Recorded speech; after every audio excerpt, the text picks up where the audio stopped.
Bismillahirrahmanirrahim. Assalamualaikum warahmatullahi wabarakatuh. Jumpa lagi di channel YouTube Rivanista. Masih di sudut edukasi belajar mudah dan menyenangkan. Bagaimana kabar adik-adik, siswa-siswi kelas 3 khususnya? Semoga dalam keadaan sehat ya, karena dengan keadaan sehat kita bisa melakukan berbagai aktivitas yang kita inginkan. Dan dengan keadaan yang sehat pula kita bisa belajar bersama untuk membahas soal-soal dari buku penilaian Bu Pena untuk SD atau MI kelas 3 jilid 3C ya kali ini. Dan kita masih di tema 5 tentang cuaca. Dan pada kesempatan kali ini akan kita lanjutkan pembahasan untuk soal latihan subtema 2 ya. Jadi kemarin sudah kita bahas untuk soal latihan subtema 1 di tema 5. Sekarang kita ke latihan soal subtema 2 ya. Oke, langsung saja kita menuju ke yang kita bahas kali ini di halaman 51 ya. Latihan soal subtema 2 tema 5 ya, ini tentang cuaca. Kita mulai dari muatan pelajaran bahasa Indonesia.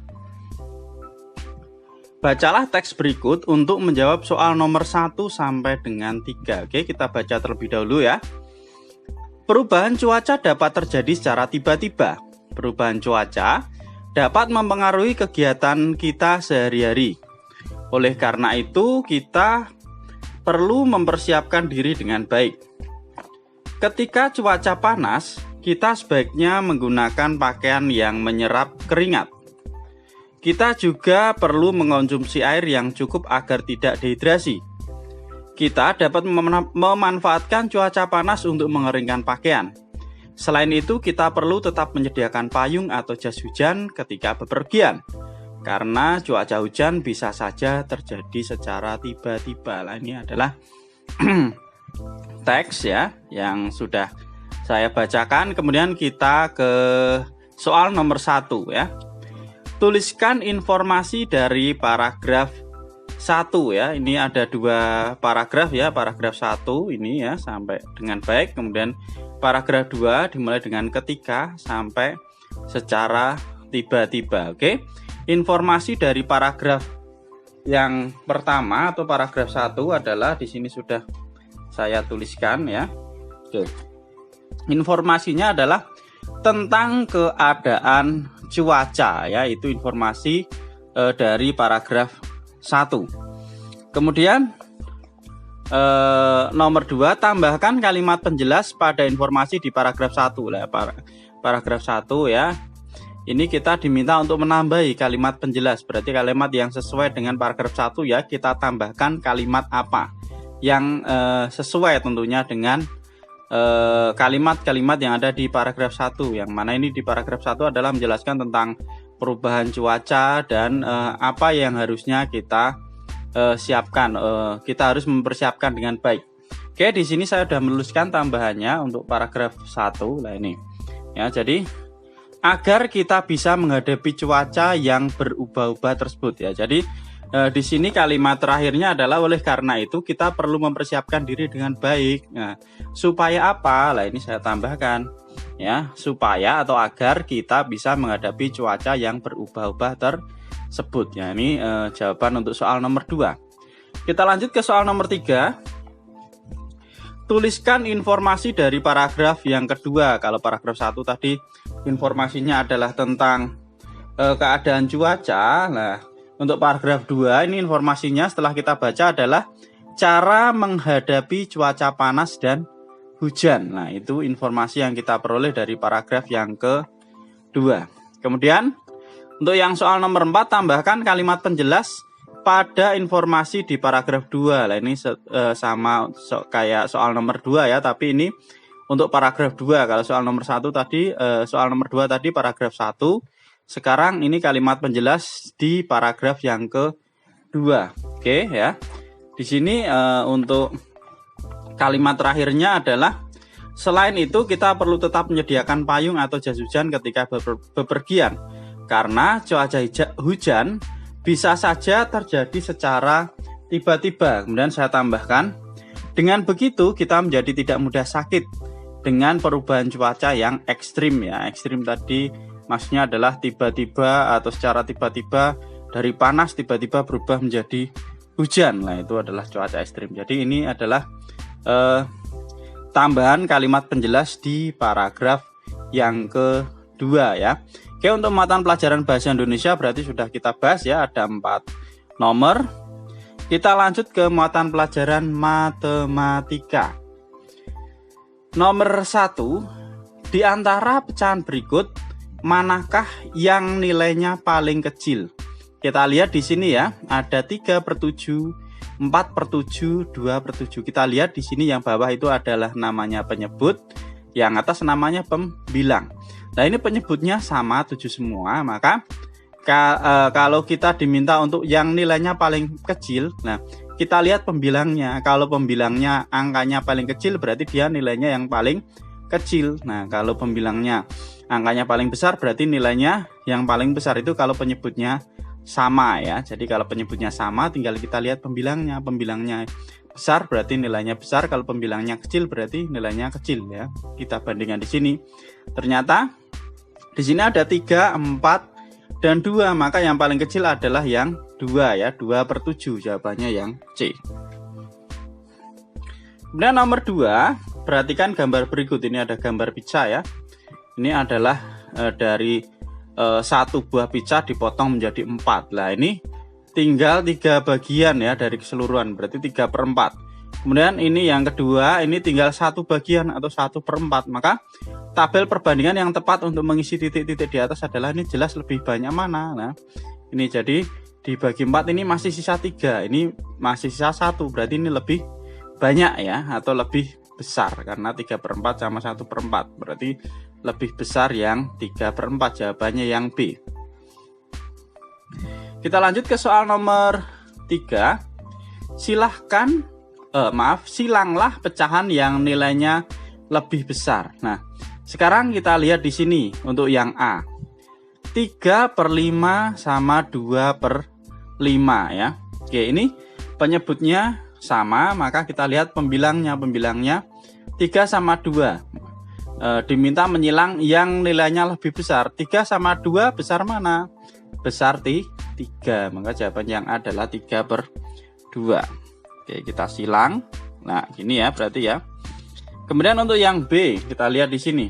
Nah, untuk yang B di sini yang sama adalah pembilangnya. Nah, kemudian yang kita lihat berarti penyebutnya. Nah, untuk yang B, kalau pembilangnya sama, maka kalau penyebutnya itu lebih besar, justru nilainya itu lebih kecil. Nah, ya, kalau penyebutnya lebih besar itu nilainya lebih kecil. Nah, tetapi kalau penyebutnya lebih kecil justru nilainya lebih besar ya. Ini kita lihat 7 sama 9. Jadi berbanding terbalik dengan ini ya. Kalau ini tadi kan semakin besar nilainya, kalau penyebutnya sama, maka nilainya juga semakin besar. Tetapi kalau yang sama pembilangnya, kita lihat justru kalau penyebutnya itu semakin besar, dia nilainya semakin kecil. Nah, misalnya gini aja. Kita punya 1 buah pizza dibagikan ke 2 orang, sama 1 buah pizza dibagikan ke 10 orang. Tentunya orang tersebut tentunya yang dapat lebih banyak adalah yang dibagikan ke 2 orang ya. 1 pizza dibagikan ke 2 orang, maka dia akan mendapatkan lebih banyak dibandingkan 1 pizza dibagikan ke 10 orang, maka setiap orang akan semakin sedikit. Lah, ini sama 4 dibagikan ke 7 orang sama 4 dibagikan ke 9 orang, tentunya akan lebih banyak yang dibagikan ke 7 orang. Nah, seperti itu ya. Jadi ini jawabannya adalah yang B untuk yang nomor 3.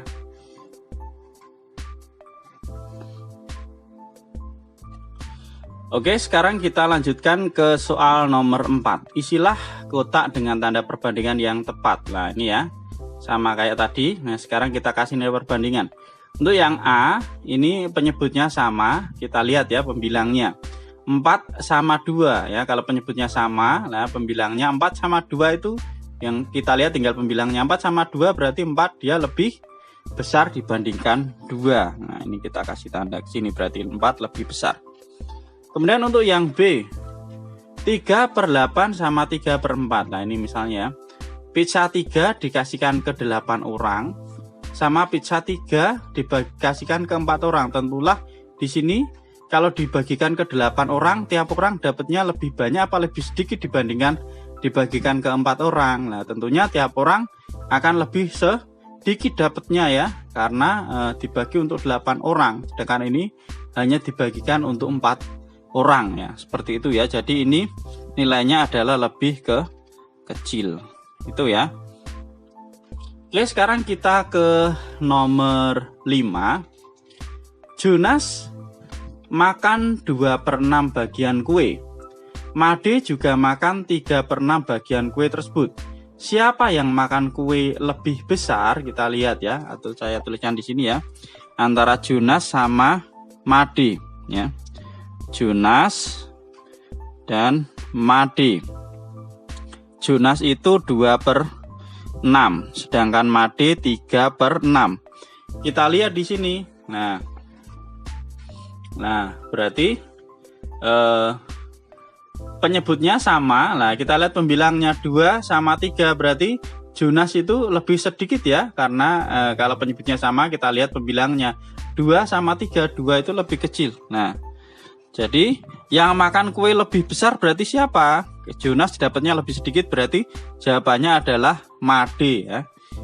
Jadi Made itu makan kue lebih besar. Nah, tutup ya, nggak apa-apa ya. Jadi di sini jawabannya adalah Made makan kue lebih besar atau lebih banyak. Ini jawabannya Made ya, karena kita lihat di sini 2 sama 3, bagiannya yang lebih banyak adalah si Made. Itu untuk mata pelajaran matematika ya.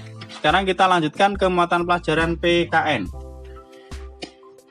Nomor 1, sikap bersatu dalam keberagaman sesuai dengan Pancasila, yaitu sila ke-3 ya. Kemudian nomor 2, melakukan piket setiap hari sesuai dengan jadwal yang telah ditentukan merupakan salah satu bentuk kerjasama yang dilakukan di sekolah ya. Piket kelas tentunya di sekolah. Kemudian nomor 3, tuliskan manfaat bersatu dalam keberagaman di lingkungan sekolah. Nah, ini sudah saya tuliskan ya untuk yang nomor 3, manfaat bersatu dalam keberagaman di sekolah. Yang pertama, menumbuhkan sikap toleransi. Yang kedua, munculnya budaya tolong menolong. Dan yang ketiga, suasana sekolah menjadi harmonis ya, karena adanya sikap bersatu tersebut.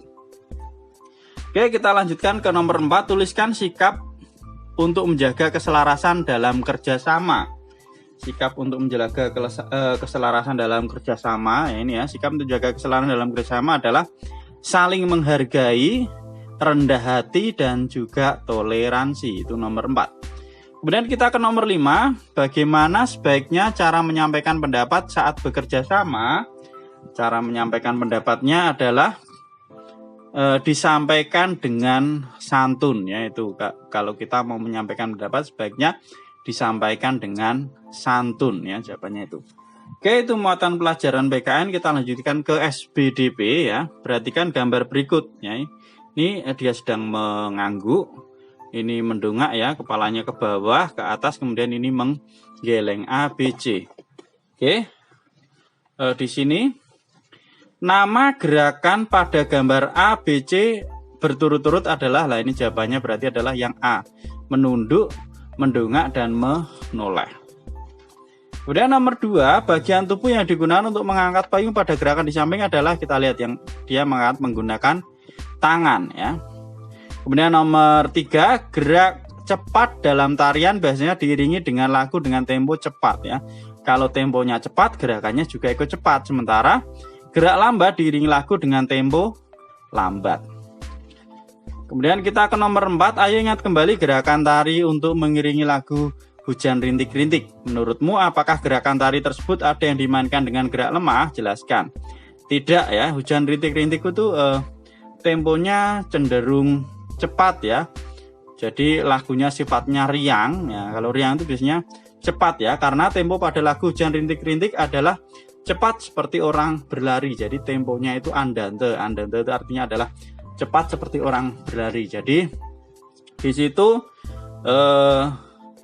jelas bahwa kalau menurut saya itu tidak ya. Jadi gerakan tarik tersebut ada yang dimainkan dengan gerak lemah? Jawabannya adalah tidak. Alasannya itu tadi ya. Oke, untuk latihan soal subtema 2 di tema 5 sudah kita bahas ya. Terima kasih sudah meluangkan waktu untuk belajar bersama. Mohon maaf apabila ada kekurangan dalam penyampaian penjelasan soal-soal yang ada. Silahkan apabila ada pertanyaan atau saran bisa dituliskan di kolom komentar, dan yang mungkin ketinggalan untuk pembahasan sebelumnya bisa disimak di playlist ya. Bu Pena kelas 3 bisa dilihat di playlist. Oke, sekali lagi terima kasih sudah meluangkan waktu untuk belajar bersama. Mohon maaf apabila ada kekurangan. Saya akhiri. Assalamualaikum warahmatullahi wabarakatuh.